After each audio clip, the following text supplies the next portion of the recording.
Well, I'm just back from my local woodworking store and I've got a brand new pattern cutting bit. I think that'll be handy for making these feet.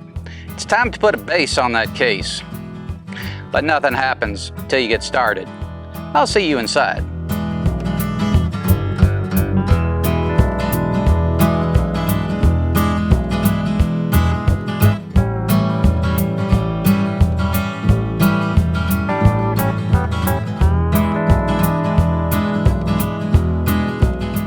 I'm Roby Price, and welcome to my garage workshop.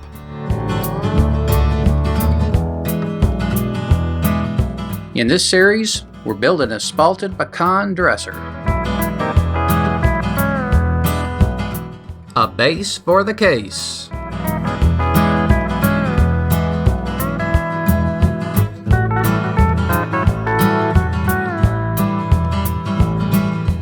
I'll take a bit of a break from the drawers. I've got the drawer runners in, they're sliding in nice. Everything's fine there. And the next step for those in all reality is to put the fronts on. So again, a break. But we are going to start focusing on the base. Now one of the first things we need to do is come up with a design for the foot. And that's what I've got here. Now this particular foot, I'm going to do something a little bit new. I think it'll look better. The foot on the side is going to be a little bit narrower than the foot on the front. I think that'll work fine with the aspect ratios. It's not much, it's only an inch, but that's an inch on each one, so I get 2 more inches of free space. It'll look fine. And we're also building some L brackets. Now what are these going to do? Well, I'm going to put a piece of molding, make this into a piece of molding, and these are going to go and screw up underneath the base. The base is going to be screwed on.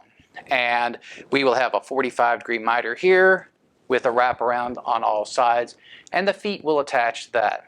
It is solid as a rock, and I'll show you exactly how that's done. But the first thing I've got to do is take this particular template, and I've got him here marked with both, so I'm going to make the common elements to both, then I'm going to duplicate the other template on a secondary piece, and we will use those as a guide for cutting out the feet out of this last piece of stock. Most traditional feet have an arch that transitions from the foot to the scroll work at the bottom of the base. This one is no different. I have a 1-inch radius that I'll cut on the drill press. I have both templates stacked atop of one another as they are the same at this point. If there are any tools in my shop that need dust collection improvement, it's the drill press. A Forstner bit just makes an enormous amount of shavings and dust, and MDF is the worst. We'll rough out the curves on the bandsaw. The oscillating spindle sander will take out all those rough edges. I've taken the completed template and made some markings on the blank. I'll be very careful on the bandsaw. I need to cut outside the line, but not too far. The least amount of stress I can put on the router bit, the better. We've completed our templates as you've seen, and I've taken the time to countersink the templates to receive a pocket hole that's got a flat head, and that works best with MDF. It preserves the life of the template. Our blanks, we were careful to cut them out in such a fashion that will have matching grain as we turn the corner. And once attached, or to attach these, we'll take our templates, line them up with this edge right here so that we're good, screw them in place with pocket holes and a washer, and then we have the template firmly secured. I'll take this with what meat I've got and screw it down to another foundation so I can mount that on a table surface so it won't move, because after this what we will do is take the template and a pattern cutting bit and we'll do the round sides. This here and only that. After that we take our template off the platform. We will go to the table saw, which is right over there, and we'll use what's called an L fence. And with the L fence we will cut this edge, and this edge. And then we will have an exact duplicate of what our template is. We'll complete that for all the legs around the cabinet. When I made the blanks, I made them with a little extra room on top so I could screw them into the base that is clamped to the tabletop. That keeps the screws out of the way of the router bit, and that area will be trimmed off when we clean it up at the L fence. Most plunge routers come with a stop on it, and I know this is a little hard to see. My last setting was on this stop here. I'm going to turn this and set on this stop. This is going to put me just a little bit shy of the bottom. Again, taking just bits and pieces. I normally wouldn't take something that deep, but the bearing and the bit, I had to maintain contact with this top edge, otherwise it would have screwed up the template.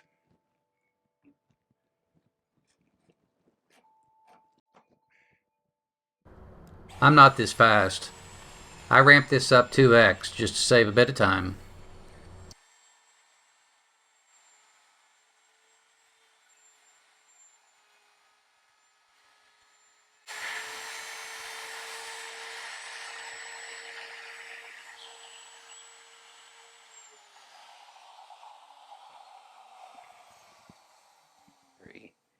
If you're going to do pattern matching on a table saw, this is one way to do it. I call it an L fence, and I've heard other people call it an L fence. You may call it something different.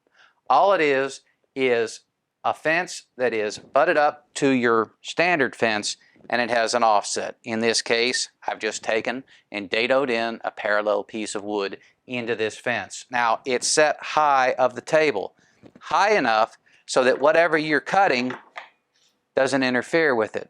And the depth of this is deep enough such that if this is the template you want to cut, this doesn't hit the back of this fence. Now, what you will do is you'll take this and you will set this with your fence adjustment such the end of this is even with this offset. So when you pass this through, it cuts even with this line. Now, what we will do is we will take this and turn the saw on, raise the blade just a hair so that we get a good clean cut right here. So we will do this side, this side, this side, and this side, and that will complete our template. And then we'll have something that is perfectly matched up with what we wanted. This technique has a host of applications. Duplicating patterns is easy as long as you can reuse the same template over and over again. Very small and shallow cuts are also possible. As long as the template is firmly secured to the blank, it won't move into the saw. Additionally, if you should pull away, it still can't go into the saw because the template will pull the piece away. Note the very shallow cut at the end of the foot. It's a little counterintuitive, but that particular cut is as safe as any other.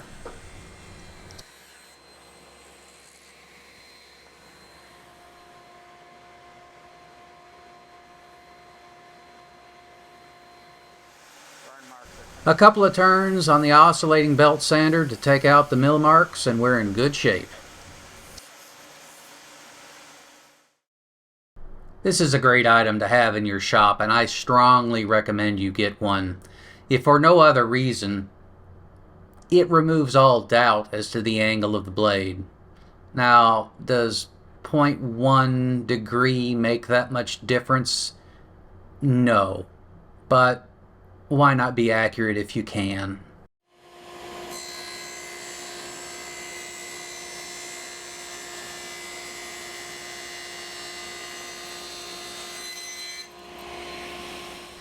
Well, I've got my pieces all cut up, and you know, it's a good thing too. Getting this 45-degree miter right here, it's amazing how easy it is to cut it the wrong way. And that's the reason for the spares. So we've got these cut up. They've been sanded down on the belt sander, and things are looking pretty good. It's time to glue up. We're going to do that here in just a minute. But I want to say some things about next steps. We've got to have a corner block in these things because the corner block is where the foot's going to go. That's what's going to support the weight. So that's going to be the next step. And the grain is going to be in the same direction as this grain, which means it's going to be a series of little blocks put together. And we'll take some of this monumental amount of scrap and we'll make those on the table saw, clean them up on the jointer and the thickness planer.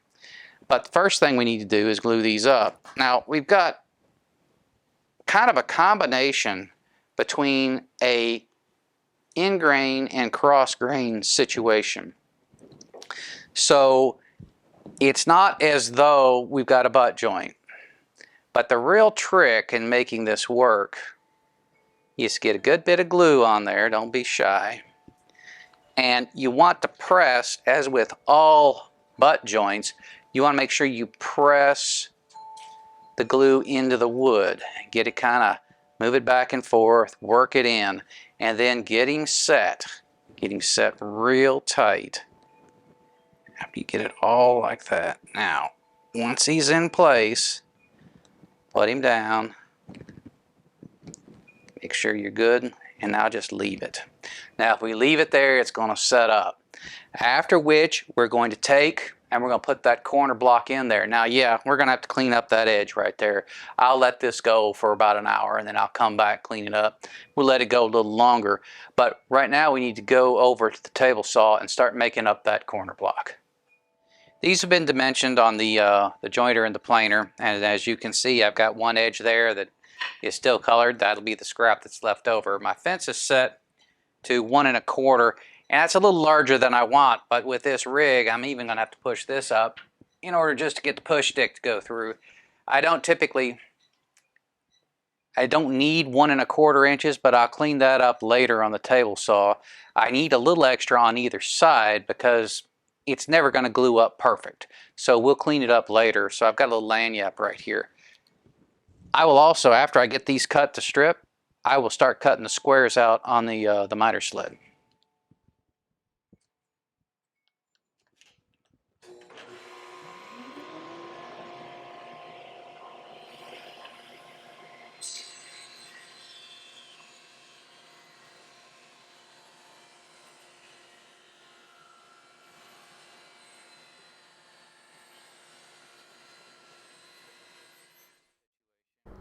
With my stop set up on my miter sled fence, it's just a matter of repeating the same cut over and over and over again.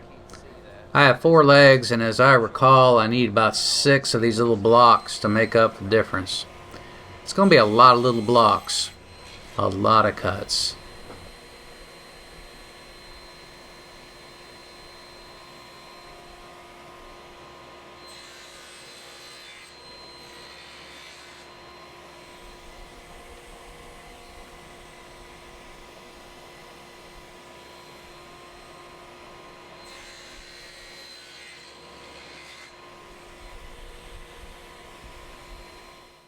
To make a complete block, I'm going to need 6 pieces, and as you can see, that's just proud of the end. I'll probably take it down just a touch to make me just a hair over, and then chamfer the edges, and maybe you put a foot on it, like a little non-skid surface or not. I don't know yet. But the trick is to be such that when you look through here, you see this edge. I might actually chamfer this back a little bit, and to make sure that you get a better visual on this. But right now, and as you can see, it's already fighting me, we're going to take some time and glue this up. Now, there is no good way to do this. It's just going to be, it's going to be a mess.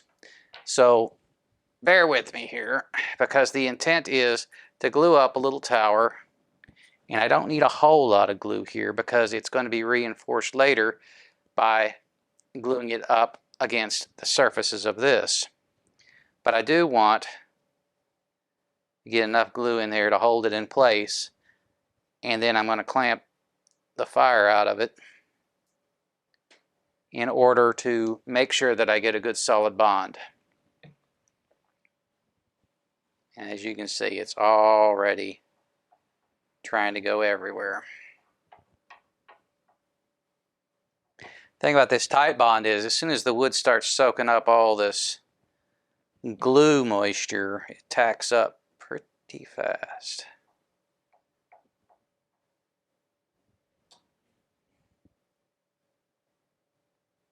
And we'll do a better job than this here in just a second. All right.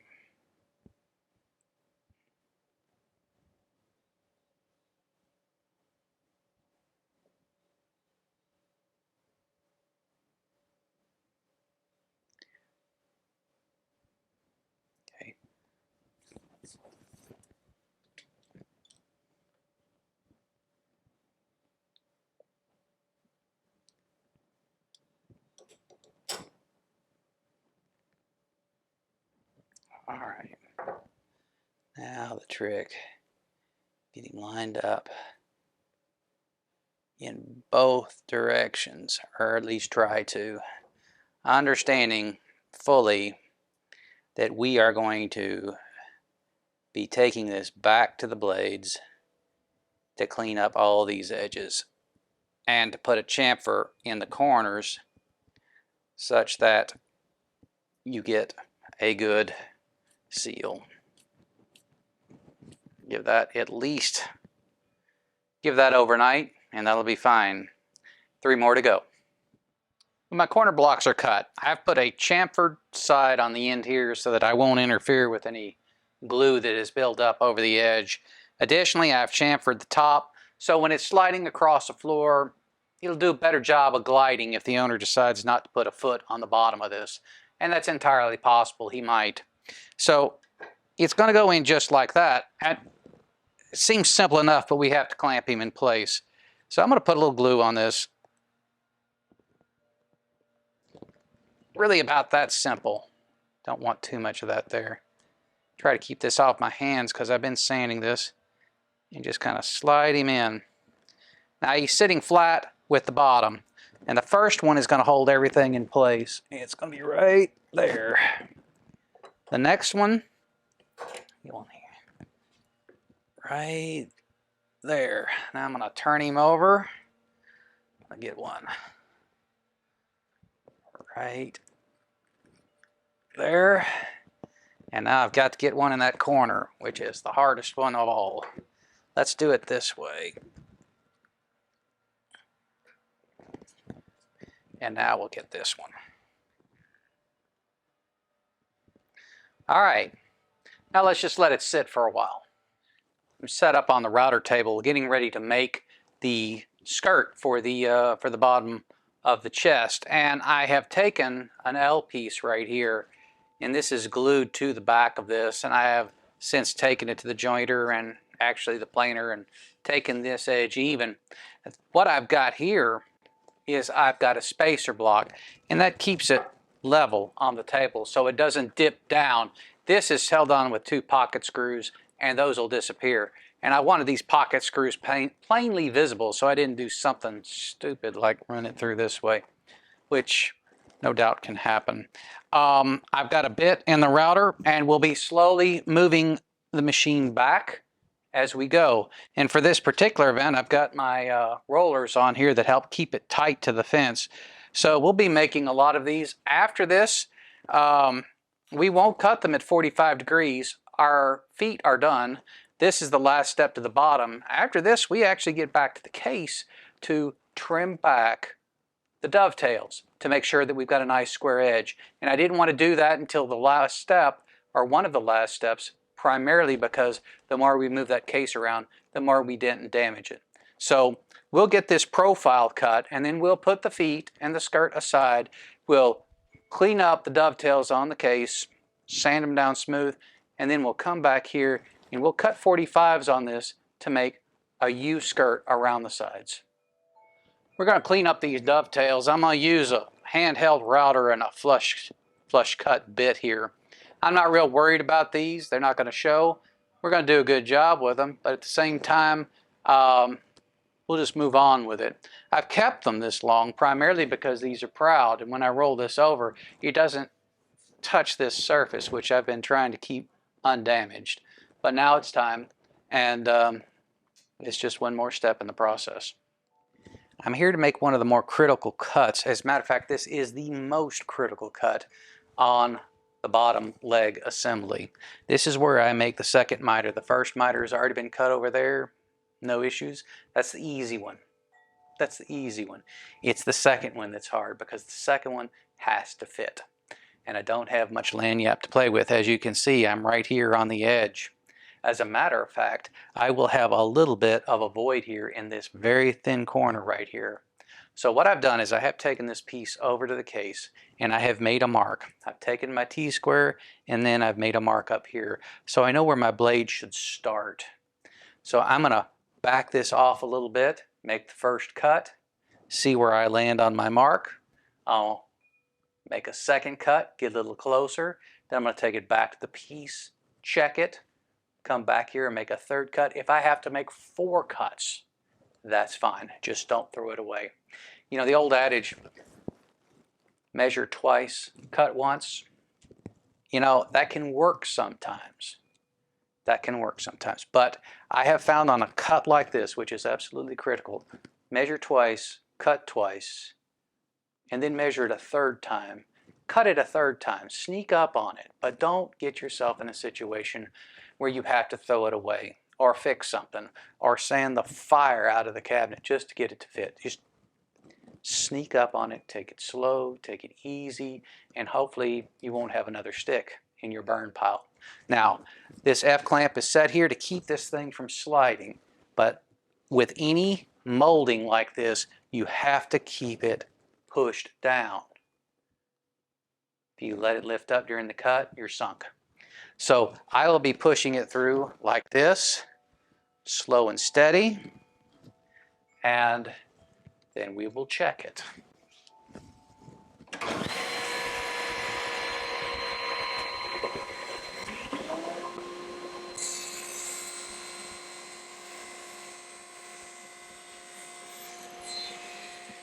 Well, I've got my moldings up on top and, well, actually the bottom, this piece is turned over.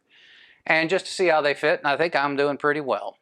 I've also put the feet up there so you can kind of get a feel how this is laying out. Man, if you turn this image over and put me on my head, it'll give you a better feeling still. Now, these are miter joints up here, and we're going to be doing a technique on those to give them a lot of strength. We are not going to be depending upon this, which will be screwed into this and glued into that to give it the strength. We are actually going to do a special detail. Now these are going to be screwed to this piece. This piece is going to be screwed to the cabinet. Part of the reason for that is we want to be able to finish this and this separately. And we will not put the back on this until the last minute so that we can get to all sides of this. Finishing the inside of a cabinet is a pain in the butt. So we'll leave this open as long as we can. And having this separated lets us finish the bottom so that we don't get finish on one side and not on the other. You never want that. So the first thing to do is to get these pieces off, get them onto the bench, and let's start looking about how we're going to reinforce that miter joint. Well, I'm at the bench and I have a dry fit right now. So the next step is to disassemble this right here, glue up this piece and put him back in place, and then tighten the clamps back up again. On the other side, I've got a long clamp like this to pull it even a little bit tighter. And to be honest with you, I think I'm going to do the same thing over here based on how nicely this went together. So I'm going to be taking clamps off and I'm going to be gluing pieces. I will do this side first and get it complete before I'll do this side. These 2 clamps will not come off. That's going to stay put. So give me a minute, I'll get the glue bottle out and we'll start gluing up.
I'm tucked over here in the corner with my bandsaw, and it's time to reinforce those joints. And I told you we were going to do that. So what I've got right here is I got a Foster bit, the biggest one I own, about 2 1/8.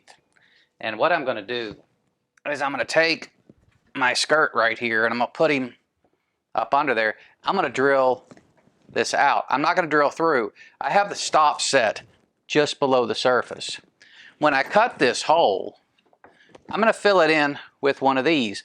Now, I cut a little bit of this on a blank just to get the shape. Now, what I'll do is I'll place this into the hole that I've drilled there, or the divot. And notice that this piece right here is actually taller than the piece here. It's going to be higher. So once I get it glued, once it's set up, this pin right here will fit right into there, and I'll just drill it back down again to depth. So this is a great way. Now when you do this, you notice the grain right here? The grain is going to go 45 degrees across this joint, and it'll reinforce this joint tremendously. You'll never have a problem with it. So that's the technique that I use to reinforce this thin material. I would have a hard time getting a dado in here to work appropriately. Now don't take that point and put it right on the center of that. Make it offset a little bit, because if you do, you stand a chance of splitting that joint. Now I've got him set in place. All I'm going to do is do a quick drill and we'll be done.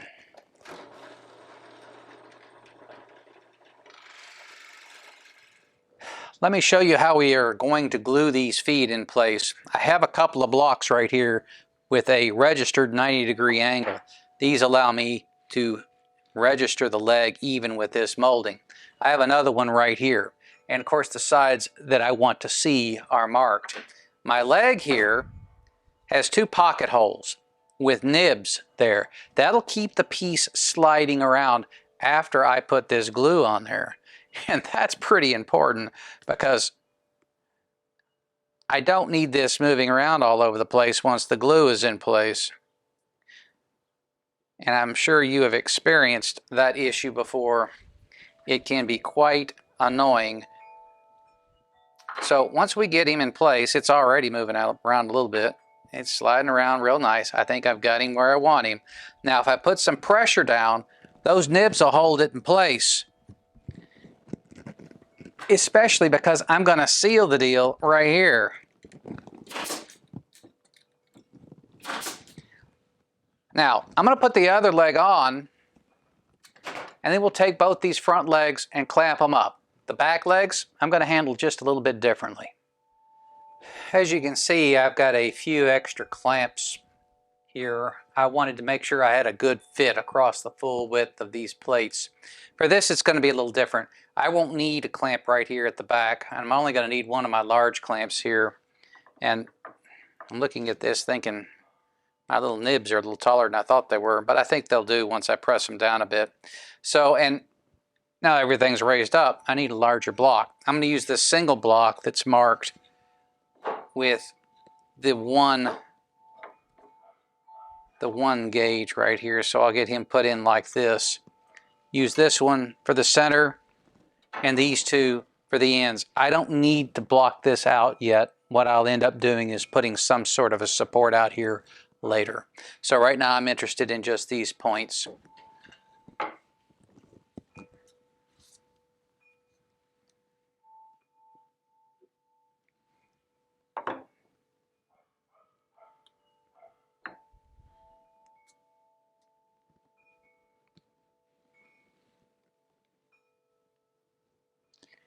Another thing about this is, and this is a mistake that I've just made, and you got to see it.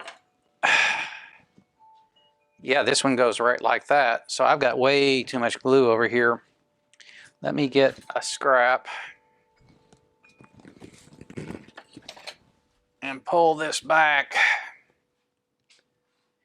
These legs have a long side and a short side.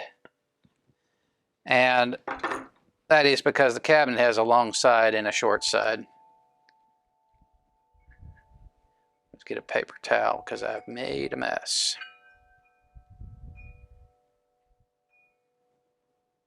Clean that up here in just a few minutes. That's a little bit more. Yeah, that's my side that I want right there.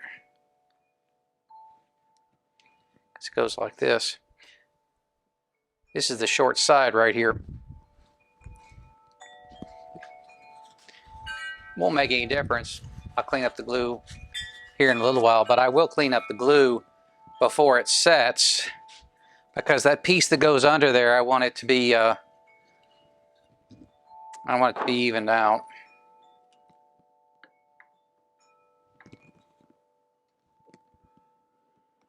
Okay, that's pretty good there. Well, that's no good.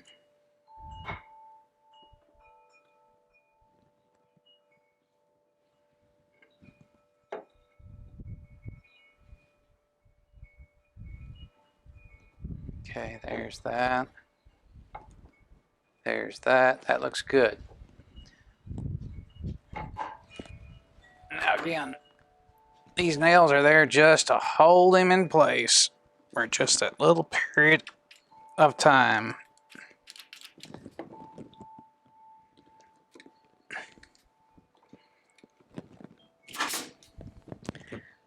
That was a safety mechanism.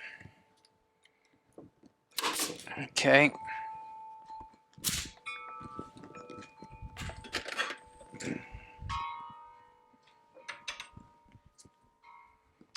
Get these out.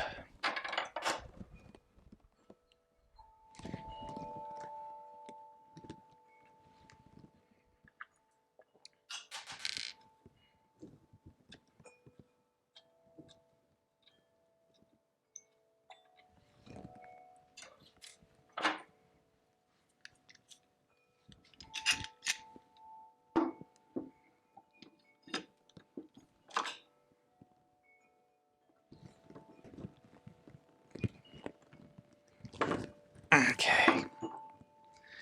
We have a block that you didn't see the last time. It goes up underneath right here and allows me to get to that part of this with this clamp.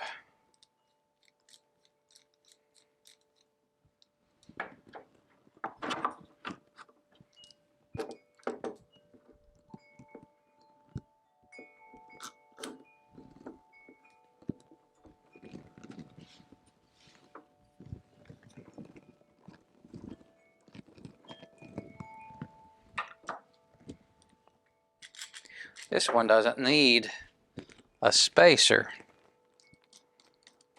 because I don't have the molding to go over the top of, which is why that works out so nicely. But I do need a little bit more throw. There we go. All right, that'll do it. Now I'll flip him over and clean it up. Well, that'll pretty much do it for this episode. I think you've seen it all. I'll see you next time on Roby's Garage Workshop.